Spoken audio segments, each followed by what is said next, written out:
Hey folks, Miche here from the Spoonbenders Cafe, and I was just playing around, putting up a new banner for my profile and talking in there about your self-talk and change your self-talk and how important that is or how big a shift that can make. So I wanted to come on and uh, give you an example and let you see from an example in my life how big a change just changing one word.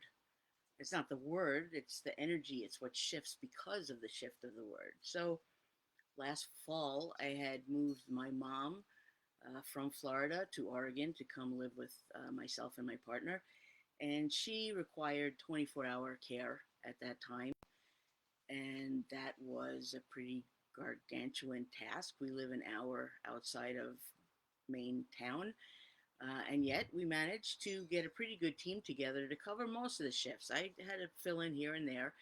And then, of course, when somebody would get sick or, conflict or the kid was sick or whatever, if there was nobody else in the team who could pick it up, I'm the one who would pick up the slack. The shift, the move was epic. It was just enormous and it took it took a toll, quite a toll for both myself and my mom, particularly physically, emotionally, mentally. We were really pretty wiped out, and it took quite a few months to start to acclimate and recover.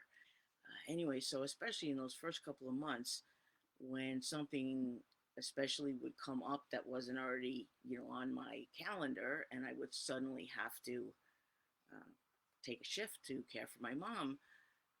Often it was getting dragged out of bed or a nap or some kind of recovery to have to go do this. And it's what it felt like. I have to do this. And it was hard. It was a lot. It was, a burden to my system. I mean, I love my mother very much and it wasn't that, but it felt like just, something that was draining me that, I had to step up to.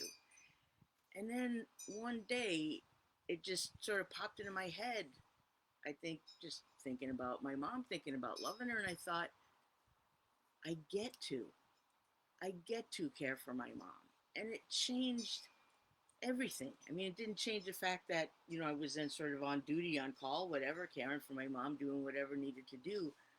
But the entire energy of it changed from, I have to do this, to I get to do this. And because what sort of came along with that, spoken, unspoken at the moment, but thought about and spoken later, was my mom is here. My mom is alive. I get to be with her. Even though this feels difficult for her or for me, we're having, a challenging time of trying to acclimate her in a different environment and, work and be available in different hours, even though that was still difficult. The whole energy of getting up, of getting dressed, of going into her end of the house and being there to care for her, to get to care for her, to appreciate my mother being there, to appreciate that I was physically capable of being there, to appreciate that we had this love together. And the focus in saying I get to do that was on all of those things. When I said I have to do that, the focus was on, how tired I am, how demanding the needs of her physicality at that moment were.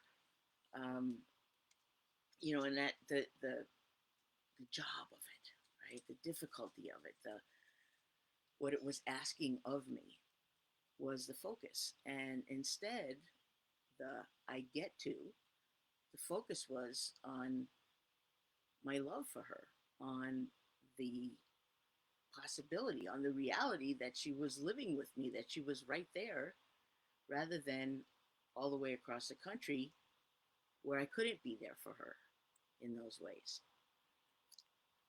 It looks like maybe my thing froze. So I'm gonna, let's see, I'm gonna pop off here and maybe start again. We'll see what happens there.